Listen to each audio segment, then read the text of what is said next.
The old priests whispered it first, centuries ago, in dying breaths and trembling hands. Pure blood will burn the darkness. They carved it into stone. They hid it in scrolls. They prayed it would never come true. But prophecies don't ask for permission. They simply arrive, and when the stars aligned in a pattern unseen for 1,000 years, every shadow in the kingdom felt it.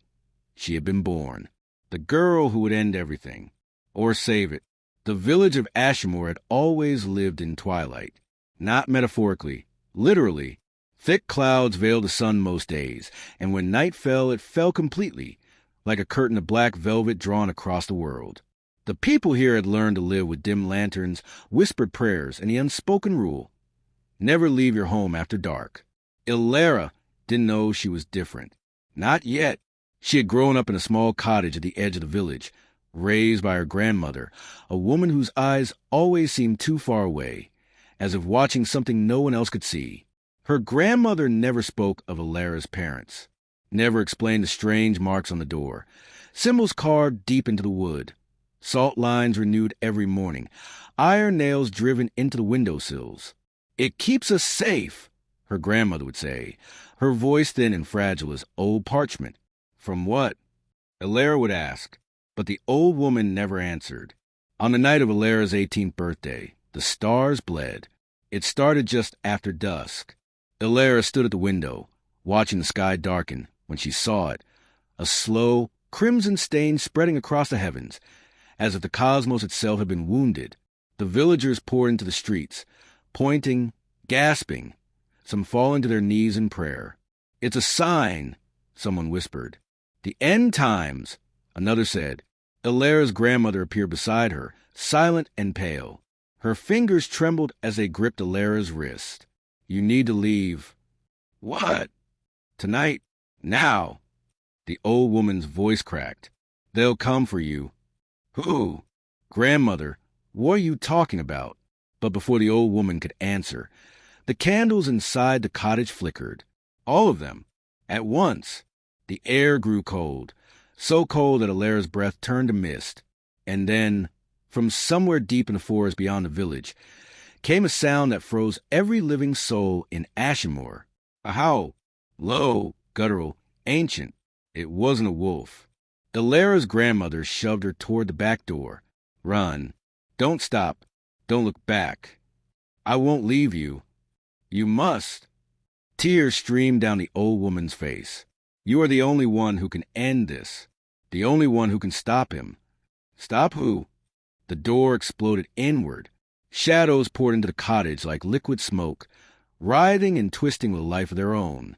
They moved unnaturally, crawling up the walls, across the ceiling, reaching for Ilara with elongated, claw-like tendrils. Her grandmother stepped between them, hands raised, chanting words in a language Ilara had never heard. Light flared from the old woman's palms, weak, flickering, desperate. The shadows recoiled, hissing, but they didn't retreat. They circled, patient, hungry. "Go!" her grandmother screamed. Ilara ran. She burst through the back door and into the forest, her heart hammering so hard she thought it might tear through her chest. The trees loomed like skeletal giants, their branches clawing at the sky. Behind her, she heard her grandmother's voice rising in a final, defiant cry, and then silence. Ilara stumbled, tears blurring her vision, but she didn't stop. She couldn't. The forest seemed endless, the darkness absolute. Every shadow felt alive, watching, waiting. And then she saw him. He stood in a clearing bathed in pale moonlight, impossibly still, impossibly perfect. Tall, draped in black that seemed woven from night itself, his skin luminous like marble, his eyes. Oh God, his eyes, burning with an amber glow that pierced through her like fire. Ilara froze. The man, no, not a man, something far older, far more dangerous, tilted his head, studying her with an expression caught between curiosity and something darker. Hunger, perhaps, or recognition.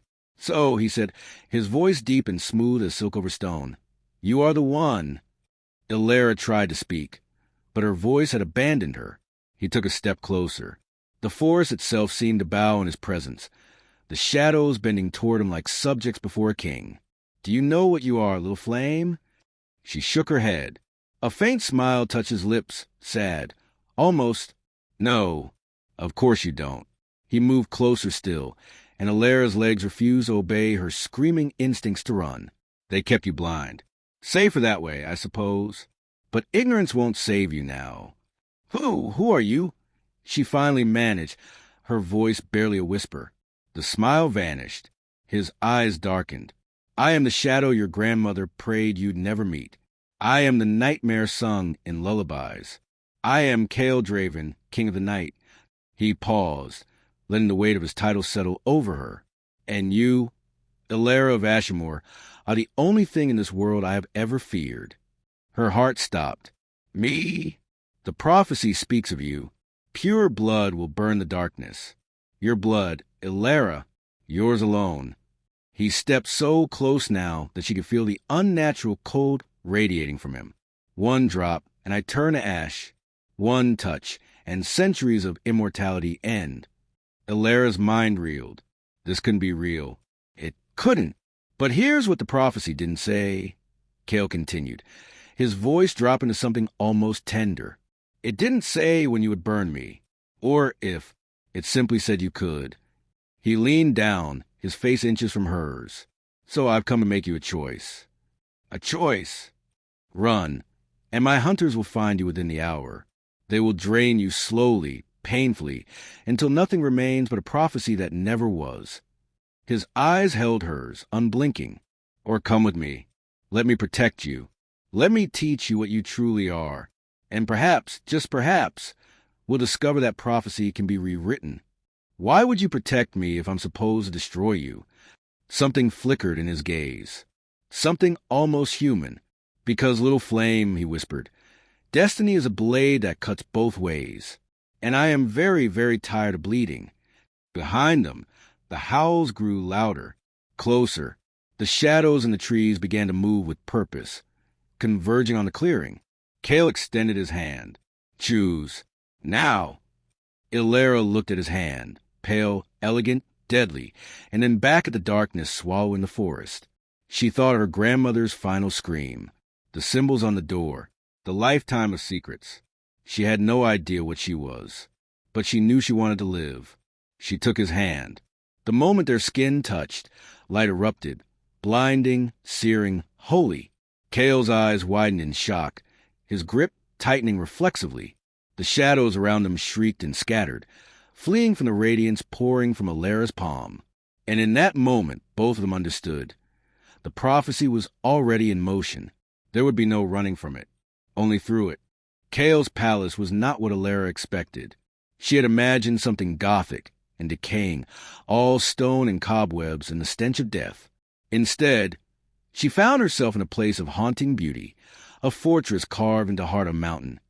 Its halls lit by thousands of candles that never seemed to burn down, its walls adorned with tapestries depicting battles between angels and demons, its floors polished obsidian that reflected the flickering light like still water. It was a tomb, but a magnificent one. Kael had said nothing during the journey. He had simply wrapped her in his cloak, black silk that smelled of rain and ash, and carried her through the forest at impossible speed, the world blurring around them until they arrived at the mountain's base.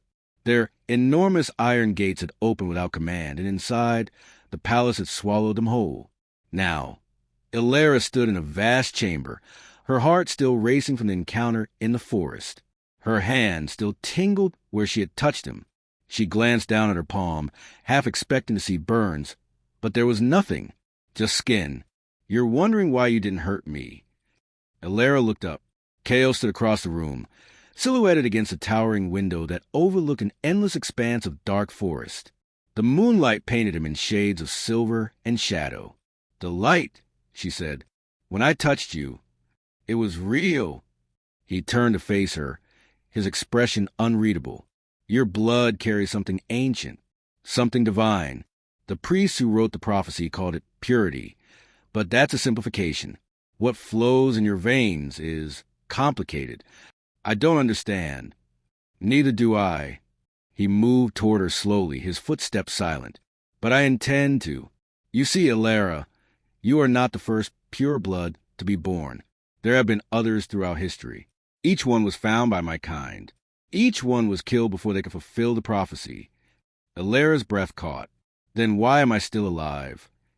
Kale stopped a few feet away, his amber eyes studying her with intensity that made her skin prickle. Because the others were children when they were discovered, infants, easy to dispose of. His jaw tightened. But you survived. 18 years, hidden in plain sight, protected by an old woman with just enough magic to keep you veiled. And now, he exhaled slowly. Now, you're powerful enough that killing you might kill me in the process. So you're keeping me alive out of self-preservation. Partially. He tilted his head. But also curiosity. Curiosity? The prophecy says you will burn the darkness. It doesn't say you'll burn me specifically. Darkness is broad. It could mean the corruption spreading through my kingdom, the shadow creatures that even I can no longer fully control, the curse that binds me to this existence. He paused. Or it could mean my annihilation. I don't know which, and that uncertainty intrigues me. Elera wrapped her arms around herself, suddenly aware of how cold the chamber was. What do you want from me? To understand you, to understand what you can do. He gestured to a nearby chair. Sit, please. She hesitated, then sat. The chair was absurdly comfortable, velvet and carved wood, like a throne in miniature. Kale remained standing. Tell me, has anything unusual ever happened around you? Objects moving on their own? People feeling uneasy in your presence? Dreams that felt too real? Elera thought back. There had been moments. Small, strange moments she had dismissed as coincidence. Candles flaring brighter when she was upset. A man in the village who had tried to grab her once, pulling back with a yelp as it burned. Dreams where she walked through landscapes of light, so intense it hurt. Yes, she admitted quietly, but I thought I was imagining it. You weren't. Kale crouched in front of her, bringing himself to eye level, up close. She could see the faint lines around his eyes, the weariness etched into his ageless face. You are a weapon, Elera, forged by fate or by the gods. I don't know which. But you are dangerous in ways you cannot yet comprehend. I don't want to be a weapon. Something softened in his gaze. Neither did I. Once. He stood, turning away. But we don't always get to choose what we become. A heavy silence settled between them. Finally, Elera spoke. If you're not going to kill me, what happens now? Now, Kale said, his voice quiet. I teach you to control your power before it consumes you, and before my enemies realize you're here. You have enemies? He laughed, a short, bitter sound. I am the Vampire King, Little Flame. I have nothing but enemies. Over the following days, Elera learned the truth of his words. The palace, though beautiful, was a fortress under siege. Not physically, no armies marched on its gates, but spiritually. Shadows moved in the corners of rooms, whispering in languages Elera couldn't understand. Servants, pale, silent figures who never met her eyes, glided through the halls like ghosts. And at night, when she lay awake in the lavish room Kale had given her, she could hear them. The howls, the scratching, the endless chorus of things that wanted in. Kale spent hours with her each day, teaching her to harness the light inside her. It wasn't magic, he explained, not in the traditional sense. It was something purer, an essence that predated spells and incantations. Focus on your heartbeat, he would say, his voice calm, patient. The light follows your life force. When your heart races, it flares. When you're calm, it dims. Control your fear. Control your power. It was harder than it sounded. The first time she successfully summoned light, intentionally, was during a training session in the palace courtyard. Kale had instructed her to imagine something that made her feel safe. She thought of her grandmother's cottage, the smell of bread baking, the warmth of the hearth. Light bloomed in her palms, soft and golden like captured sunlight. Kale, standing several feet away, flinched slightly but didn't retreat. Good, he said. Now hold it. Don't let emotion control it. You control it. She held the light steady, feeling its warmth spread through her arms, her chest. For a moment, she felt invincible. Then she looked up at Kale, really looked at him, and saw the way he watched her, not with fear, not with hunger, but with something close to longing. The light flickered. "Focus," he said sharply. But she couldn't, because in that moment, she realized something that terrified her more than shadows or prophecies or blood-soaked destinies. She was starting to care about him, the monster, the king, the creature who had taken her from everything she knew, and worse. He was starting to care about her, too. It happened on the 13th night. Illyra woke to the sound of screaming. Not human screaming. Something worse. High-pitched, agonized. The sound of a creature being torn apart from the inside. It cut through the silence of the palace like a blade, sharp and terrifying. She bolted upright, her heart pounding so hard she could feel it in her throat, and rushed to the window. The courtyard below was ablaze with unnatural fire, black flames that cast no light, only shadow. They moved wrong, flowing upward instead of dancing, consuming air itself. Figures moved within the inferno, writhing, clawing at themselves, their screams adding to the chorus of agony. And at the center of it all stood a woman. She was tall, impossibly beautiful, with skin like porcelain that seemed to glow with its own cold luminescence.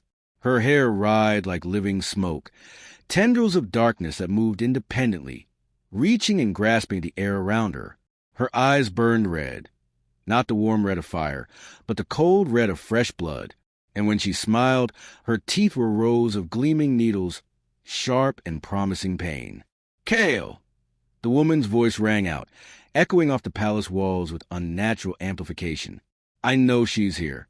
I can smell her light, her purity, her disgusting hope. Give her to me, and I'll spare your pathetic court. Refuse, and I'll burn this entire mountain to ash." Illyra's door burst open with such force that the heavy wood cracked against the stone wall. Kale stood there, his face a mask of cold fury. His eyes blazed amber, brighter than she'd ever seen them, and the shadows in the corridor behind him writhed like living things responding to his anger. "Stay here," he commanded, his voice leaving no room for argument. "Who is that?" Illyra asked, her voice trembling despite her efforts to sound steady. "Lilith, my sister." He turned to leave, his movements sharp and controlled. "Your sister?" He paused, glancing back over his shoulder. For a moment, something like old pain flickered across his features. "Half-sister. Same sire, different mothers. And before you ask, yes, she wants you dead even more than I should. She's been hunting pure blood for centuries. It's become her obsession, her purpose." "Why?" "Because she believes the prophecy with every fiber of her being, and she'd rather destroy the world than see our kind fall." His jaw tightened. "Stay here, Illyra. I mean it. She won't hold back. She won't hesitate. And I can't protect you if you're in the middle of it." He vanished before Illyra could respond, moving with inhuman speed down the corridor, leaving only a whisper displaced air in his wake. She rushed back to the window and watched as he appeared in the courtyard below, materializing from shadow like a phantom. He faced the woman, Lilith, with a stillness that somehow felt more dangerous than movement. Predator recognizing predator. "You're not welcome here," Kale said, his voice carrying despite the distance, cold as winter death. Lilith laughed, the sound musical and terrible. "Welcome? Brother, I built half this palace.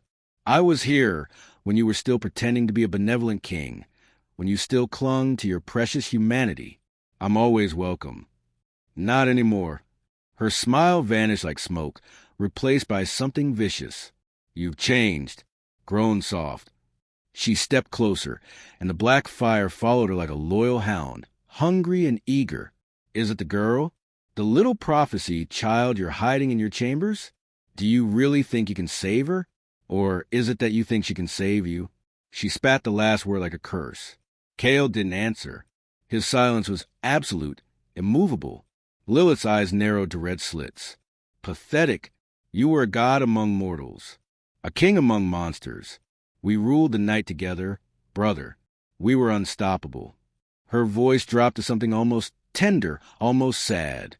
"Now you're playing guardian to the weapon meant to end you, the one thing in this world that can turn you to ash. What happened to you?"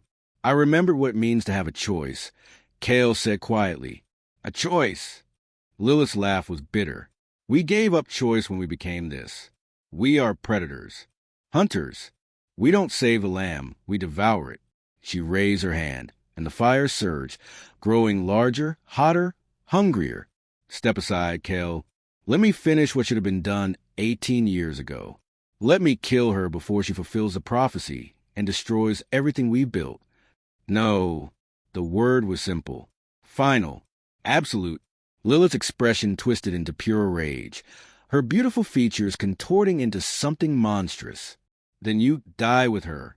And when you're ash, I'll take your throne and rule as we were meant to, without weakness, without sentiment, without mercy." She struck. The black fire roared toward Kale like a tidal wave of pure annihilation. It moved with terrible speed, consuming everything in its path. Stone, air, shadow itself. He raised his own hand, and shadows erupted from the ground like writhing serpents, meeting the flames in a clash that shook the palace foundations. The two forces collided, screaming with voices that sounded almost human, tearing at each other in a primal battle of darkness against darkness. The ground cracked beneath them. The walls of the palace groaned. Windows shattered, raining glass into courtyard. But Lilith was strong. Too strong. The black fire began to push through Kale's defenses, inch by terrible inch toward him. His shadows flickered, weakened, struggled to hold. From her window, Elara watched in horror as Kale was slowly overwhelmed. She saw the strain on his face, the way his body trembled with the effort of holding back his sister's attack. Blood, black as ink, began to drip from his nose, his ears, the corners of his eyes. He was losing. Elara didn't think. She simply acted. She burst from her room, racing to the palace halls with no plan, no strategy, only desperate need. Her bare feet slapped against cold stone as she flew down staircases, through corridors, past startled servants who pressed themselves against walls to let her pass. Her heart hammered in her chest like a war drum, and with each beat, she felt the light inside her growing, burning, demanding release. "I won't let her kill him. I won't. I won't." By the time she reached the courtyard, the battle was nearly over. Kale was on one knee, his shadows reduced to weak wisps that barely held back the advancing fire. His face was pale, paler than usual, and blood streaked his temple, his neck, staining his dark clothing darker still. Lilith stood over him, triumphant, her hand raised for the killing blow. The black fire gathered in her palm, condensing into something that looked almost solid, almost real. Kale was always a sentimental one, Lilith said, her voice dripping with contempt and something that might have been grief. Even as a human, he tried to save everyone. It's what made him weak. It's what will always make him weak. And now it's what will kill him. Stop. Elara's voice cut through the courtyard like a bell. Lilith turned slowly, her red eyes widening in surprise and then delight. Well, the little lamb delivers herself to slaughter. How convenient. She lowered her hand slightly, the killing blow delayed. "You know, I've been hunting your kind for 200 years, snuffing out pure bloods before they could fulfill the prophecy. Children, mostly. Babies. Easy prey." Her smile was cruel. "But you're the first one who's made it to adulthood. I have to admit, I'm almost impressed." Elara stepped into the courtyard, her hands already glowing with soft golden light. Her fear had transformed into something else, something fierce and protective and utterly unafraid. "Leave him alone." Lilith threw back her head and laughed, the sound echoing off the palace walls like breaking glass. "Oh, this is precious. You think you can fight me, child? I've killed hundreds of your kind, thousands of humans. I've raised cities and toppled kingdoms. You're nothing but an untrained girl with a spark of light. You're nothing but—" Elara unleashed the light. It erupted from her like a solar flare, blinding and searing and holy. The black fire evaporated instantly, consumed by radiance that was its absolute opposite. Lilith screamed, a sound of pure shock and pain, throwing up her arms to shield herself. But the light found her anyway, burning through her defenses like they were paper, scorching her porcelain skin, leaving blackened marks across her arms and face. "Impossible!" Lilith shrieked, staggering backward. "You're untrained. You haven't learned control. You can't possibly." But Alara wasn't listening. She poured everything into the light. Her fear, her anger, her desperation to protect the man kneeling wounded behind her. And something else. Something deeper, more powerful, more primal. Something she didn't fully understand yet, but that burned in her chest like a second sun. Her need to protect him. Her need to save him. Her need to keep him alive in this world, no matter the cost. Mine. Something inside her whispered, "He's mine to protect." The light intensified until the entire courtyard blazed with radiance brighter than noon. Shadows fled to the far corners, cowering. The black fire was nothing but memory. And Lilith, ancient, powerful, unstoppable Lilith, was burning. Her screams reached a fever pitch, raw and agonized. Her beautiful face contorted in pain and fury and disbelief. "This isn't over," she shrieked. "The prophecy will come true. You'll destroy him. You'll destroy everything." And then, abruptly, she dissolved into smoke, black and oily and foul-smelling, fleeing into the night sky like a wounded animal seeking safety. The smoke spiraled upward, dispersing into the darkness, until nothing remained but the echo of her screams. Silence fell over the courtyard like a blanket. Alara stood there, chest heaving, her hands still glowing softly. The light began to fade, dimming gradually until her skin was just skin again. And with the light went her strength. Her legs trembled, gave out. She collapsed to her knees, gasping, her entire body trembling with exhaustion that went bone deep. She had never felt so drained in her life. It was as if the light had burned through her reserves, consumed everything she had, and then asked for more. Kale was beside her in an instant, his hands gripping her shoulders gently but firmly, holding her steady. "Alara, look at me." She forced her eyes open. His face swam in her vision, pale and blood-streaked but alive. Alive. Alive because of her. The knowledge settled in her chest, warm and solid and right.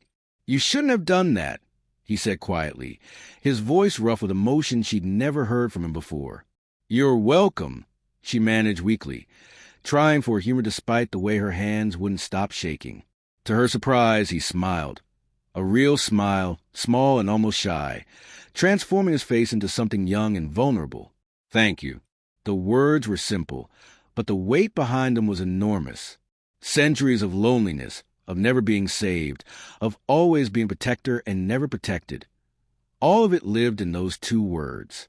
They stayed like that for a long moment, kneeling in the courtyard under the cold stars, the night air sharp around them. Then Kale gently pulled her to her feet, supporting most of her weight as they walked slowly back toward the palace. Her legs felt like water, unreliable and weak. "Why did she call you sentimental?" Alara asked, her voice barely above a whisper. Kale was silent for a moment, guiding her through the palace doors and into the warmth inside. Servants scattered before them, their faces shocked and frightened. Finally, he answered, "Because I was, once, a very long time ago, when I was still human, I cared too much, felt too deeply. I tried to save everyone, even when I couldn't. What changed? I became king. Kings can't afford sentiment. Can't afford to care about individuals when you're responsible for thousands." He glanced down at her, and in his amber eyes, she saw conflict. Old beliefs warring with new feelings. Or so I thought. I built walls around my heart, made myself cold, distant. It was easier that way, safer. And now, Alara asked, even though part of her was afraid of the answer. He was quiet as they climbed the stairs to her chambers. Only when they reached her door did he speak. "Now, those walls are crumbling, and I don't know if that makes me stronger or weaker." Something in his tone made Alara's heart skip. May her breath catch despite her exhaustion. "Kale, rest," he said, his voice returning to its usual calm command, though she heard the strain beneath it. "You exhausted yourself. You need to recover. We'll talk in the morning." He moved to leave, but Alara caught his hand. Their skin touched, her warmth against his cold, and light sparked briefly between them, gentle and soft. Thank you, she whispered, for standing against her, for protecting me. His expression softened, and he squeezed her hand gently before releasing it. Always, he said, the word of promise and a vow. Then he was gone, disappearing into the shadows of the corridor. Illyra stood in her doorway for a long moment, staring after him. Her hand still tingled where he touched her. Her heart still raced, though whether from exhaustion or something else entirely, she couldn't say. But they both knew everything had changed tonight. The prophecy was no longer a distant threat, something abstract and theoretical. It was here, now, between them, a living thing that pulsed with every heartbeat, every glance, every touch. She had saved him tonight, used her light not to destroy, but to protect. The prophecy said pure blood would burn the darkness. But what if it didn't mean annihilation? What if it meant transformation? What if she could save him from the curse that bound him? What if her light could burn away the darkness inside him and leave the man behind?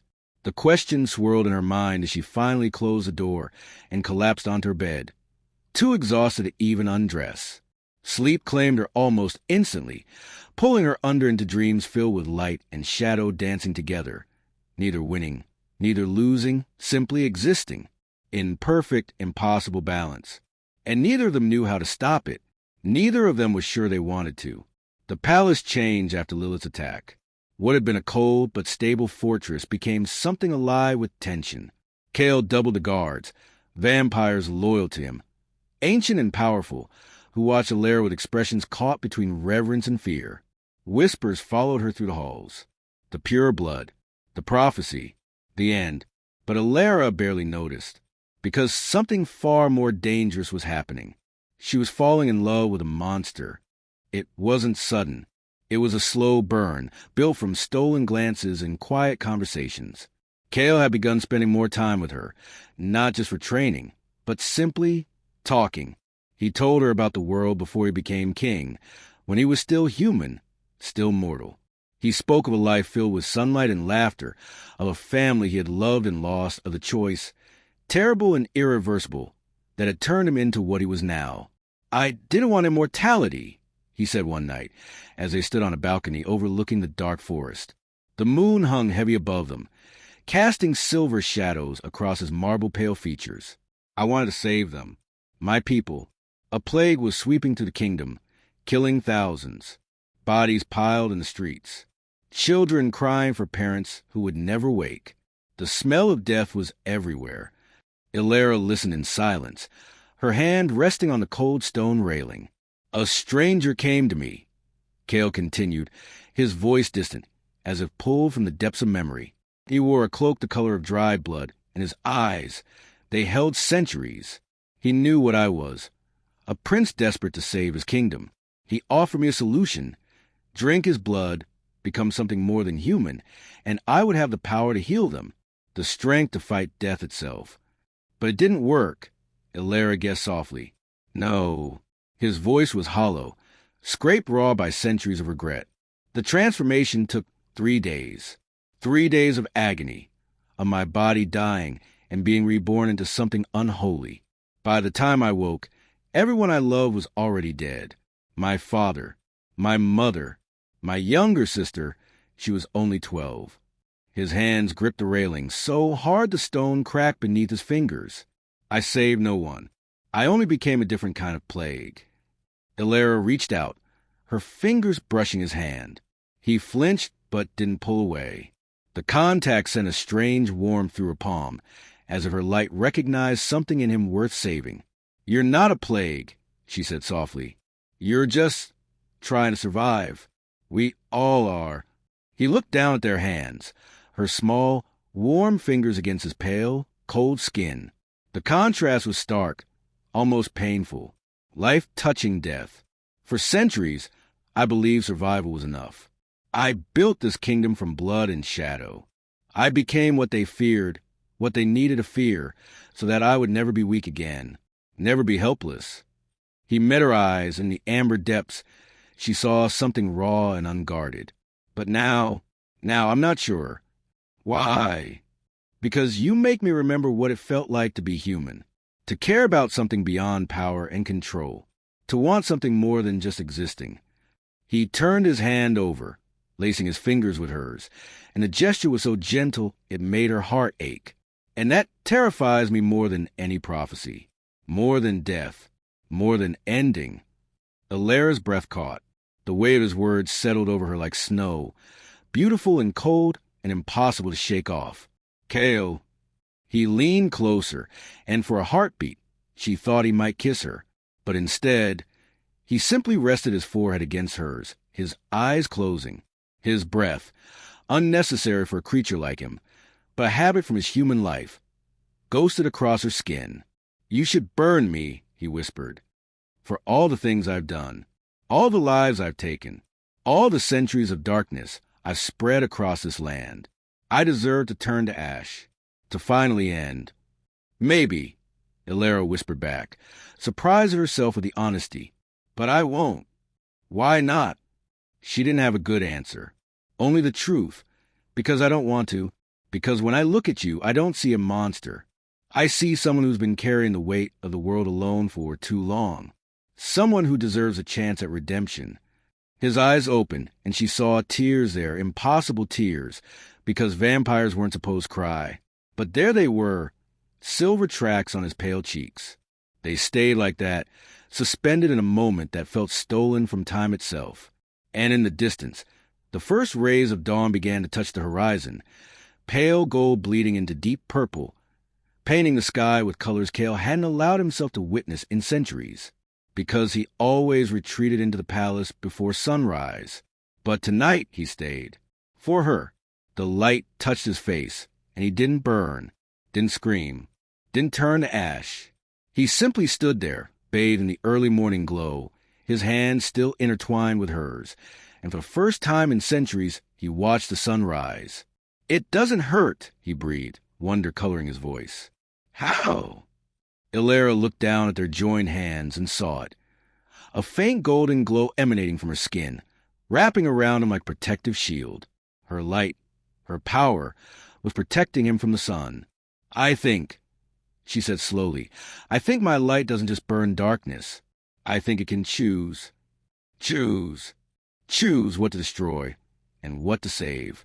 She squeezed his hand. "And it's choosing you." Something broke in his expression. Some ancient wall he'd built around his heart. He pulled her close, wrapping his arms around her, and buried his face in her hair. She felt him trembling, felt the centuries of loneliness and pain pouring out of him in silent waves. "I don't deserve this," he whispered against her hair. "I don't deserve you." "Maybe not," she murmured back, her arms circling his waist. "But you have me anyway." They stood like that as the sun climbed higher, as the darkness retreated, as the impossible became real. The Council of Elders demanded an audience 3 days later. Illyria had never seen them before, didn't even know they existed. But when Chaol received the summons, his expression turned to stone. The warmth that had begun to soften his features vanished, replaced by the cold mask of the Vampire King. "What is it?" she asked, touching his arm. "Trouble." His voice was clipped, controlled. "The Council only convenes when they believe I've made a grave error in judgment. They know about us. They know I'm protecting you. They know I refused to kill you when I had the chance. They know." He paused, his jaw tightening. "They know I'm compromised." The word hung between them like an accusation. The council convened in a chamber deep beneath the palace, where no light reached except for the cold glow of enchanted crystals embedded in the walls. The crystals pulsed with an eerie blue luminescence, casting everything in shades of ice and shadow. 7 vampires sat in a semicircle on thrones carved from obsidian, ancient, powerful, their faces carved with the weight of millennia. They regarded Illyria with open hostility, their eyes gleaming like predators watching prey. Illyria stood beside Chaol, trying not to show fear, but her heart hammered against her ribs. She could feel their power pressing against her like a physical weight, testing her, probing for weakness. "You bring the prophecy into our home." One of them, a woman with silver hair that flowed like liquid mercury and eyes like black ice, said. Her voice was soft but carried the weight of absolute authority. "You endanger us all, Chaol Draven. You endanger everything we have built over millennia." "I protect her," Chaol replied calmly, but Alara heard the steel beneath his words. As is my right as king. Your right? Another elder spat, a man whose skin was so pale it was almost translucent, revealing the network of veins beneath. You are compromised, bewitched. She has clouded your judgment with whatever spell her blood carries. My judgment is clear. Is it? A third elder leaned forward, his eyes burning red.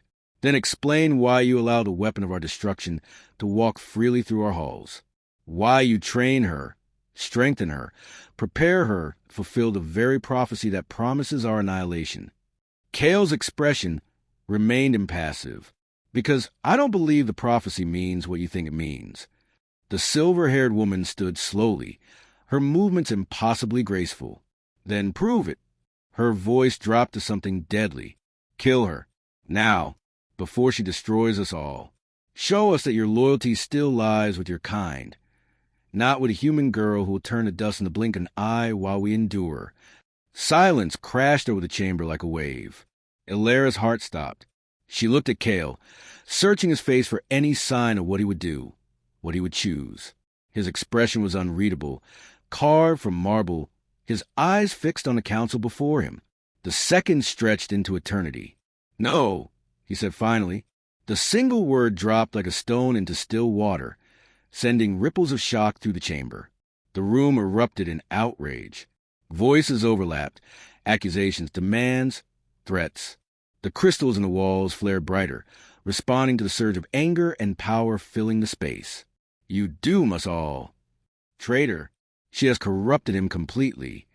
Chaol raised his hand, and the room fell silent.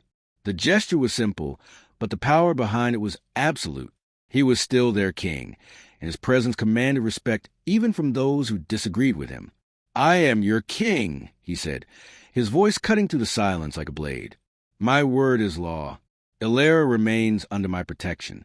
Any who challenge this will answer to me personally. And I promise you, his eyes swept across the council, meeting each gaze with unwavering intensity. I am far older and far more powerful than any of you care to test. Then you choose her over your own kind, the silver-haired woman said coldly. You choose a mortal over immortality. You choose the prophecy over your people. I choose the future over the past. Chaol's voice was still wrapped in silk. We've been hiding in darkness for too long, surviving but never truly living. Perhaps the prophecy isn't about destruction. Perhaps it's about transformation, about becoming something more than monsters in the shadows. You speak of fantasy, another elder hissed. We are what we are. There is no transformation, no redemption, only survival. Perhaps. Chaol's eyes flashed amber, reflecting the crystal light, like a wolf's eyes in the dark. But I'm still your king, and you will obey, or you will leave my kingdom and never return. The threat was clear, absolute. He turned, taking Alara's hand, a deliberate gesture of defiance and protection, and led her from the chamber. Behind them, the elder's furious whispers echoed like curses, like promises of future betrayal. Once they were alone in the corridor, Alara stopped, pulling him to face her. Why did you do that? You just turned your back on your entire council, on your own kind, because it was right. They'll turn against you. They'll plot, scheme, maybe even try to kill you. I know. He cupped her face in his hands, his touch gentle despite the coldness of his skin. The tenderness in the gesture made her eyes sting with unshed tears.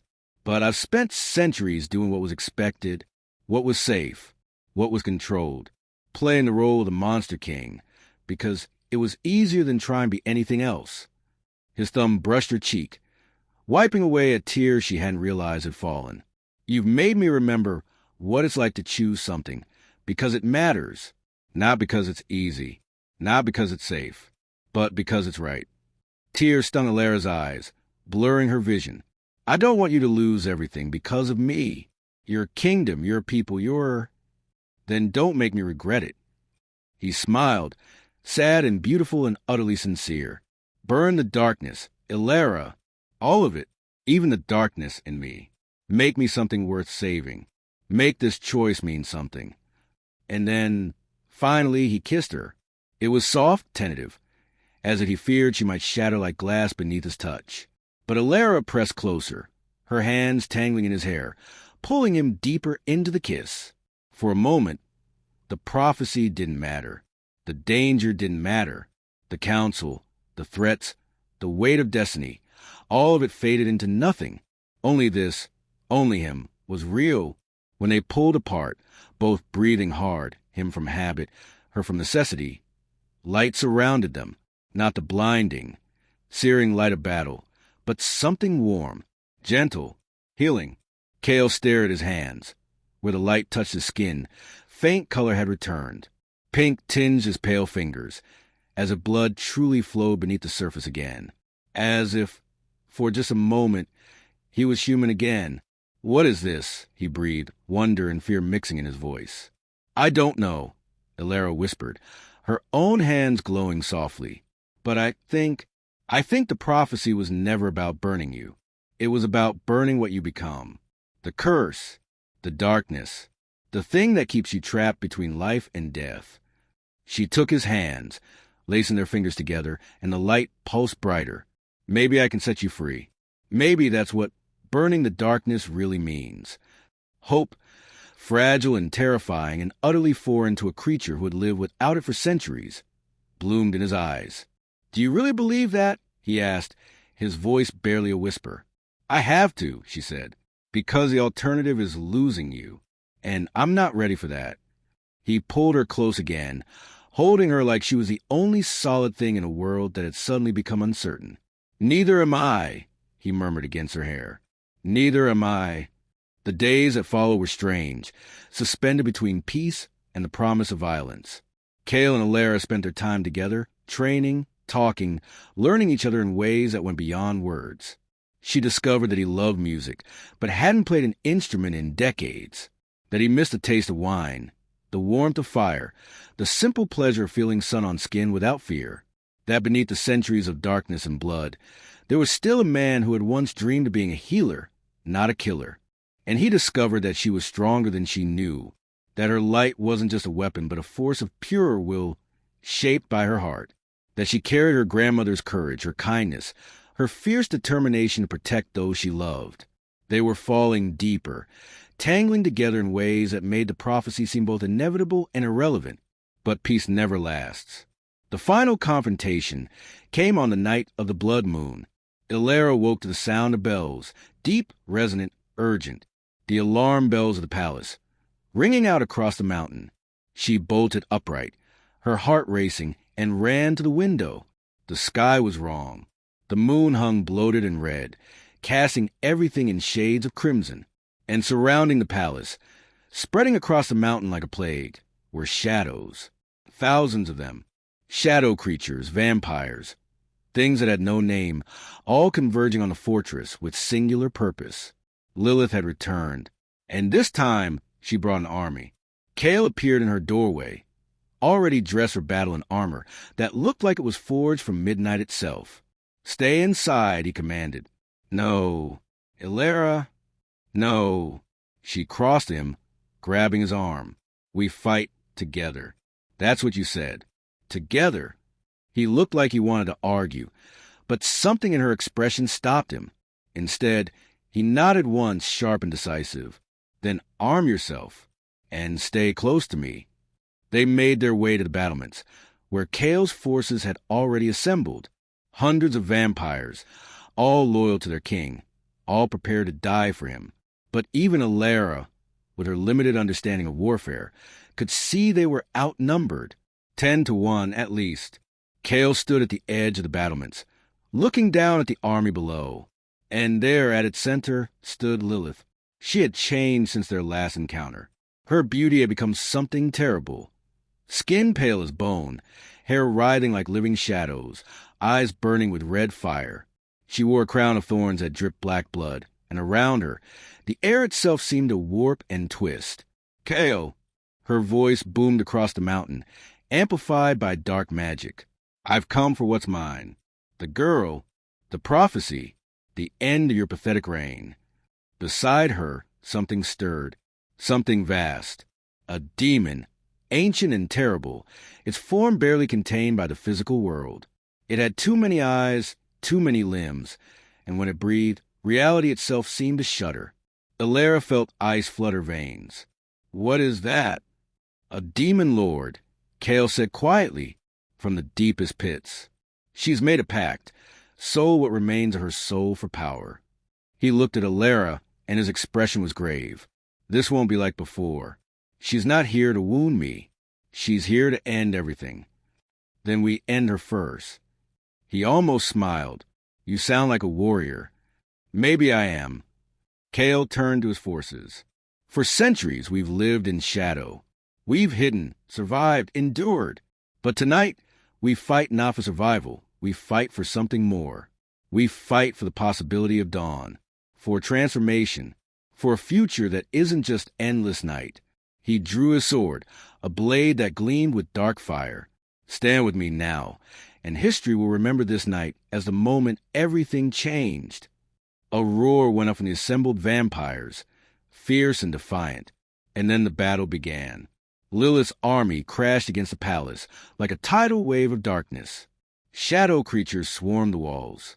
Vampires clashed in midair, moving faster than Elara's eyes could track. The demon lord moved toward the gates, and where it stepped, the ground cracked and bled. Elara fought with everything she had. Her light blazed from her hands, burning through enemies like paper. She moved through the chaos, protecting those near her, striking down shadows, feeling her power grow with each moment of danger. But there were too many. For every shadow she destroyed, two more appeared. For every enemy that fell, another took its place. And then Lilith broke through. She materialized in front of Elara like a nightmare made flesh, moving with impossible speed. Her hand shot out, wrapping around Elara's throat, lifting her off the ground with inhuman strength. "Time to die, little lamb," Lilith hissed, her breath cold as winter death.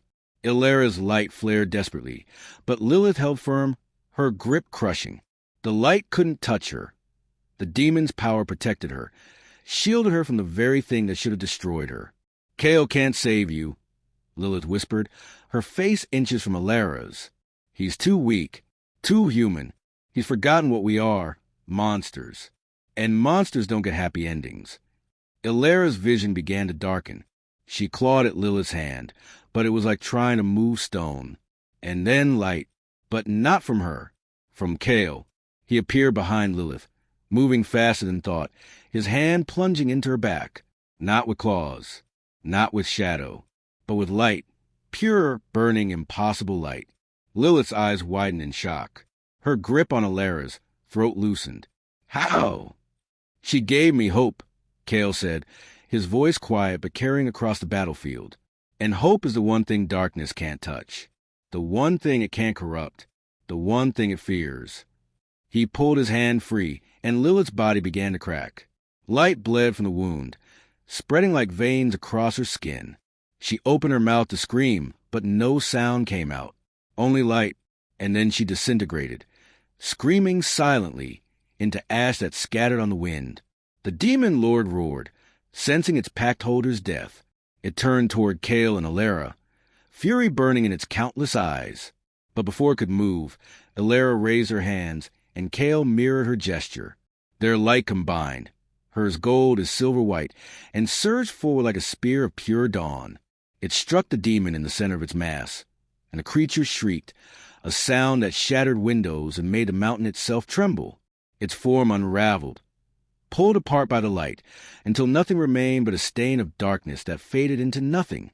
The battle turned. The shadow creatures, sensing their leaders' deaths, fled into the night. The vampires who had followed Lilith either fell to their knees in surrender or scattered into the forest. Silence fell over the battlefield. Kale and Elara stood in the ruins of the courtyard, both bleeding, both exhausted but alive. Around them, the survivors began to cheer, their voices rising in celebration and disbelief. They had won. "It's over," Elara whispered, leaning against Kale for support. "No." Kale took her hand, and she felt warmth there, real warmth, human warmth. His skin was no longer cold. "It's just beginning." And as the blood moon faded and the true sun began to rise, truly rise, for the first time in centuries, the darkness over the kingdom began to lift. The clouds that had veiled the land for generations parted. Light, pure and golden, spilled across the mountain, across the forest, across everything. The vampires on the battlements didn't burn. They stood in the sunlight, tears streaming down their faces, feeling warmth they had thought lost forever. The prophecy had been fulfilled, not through destruction, but through love, through choosing hope over fear, light over darkness, future over past. Chaol turned to Alara, and in the morning light, she saw him clearly for the first time.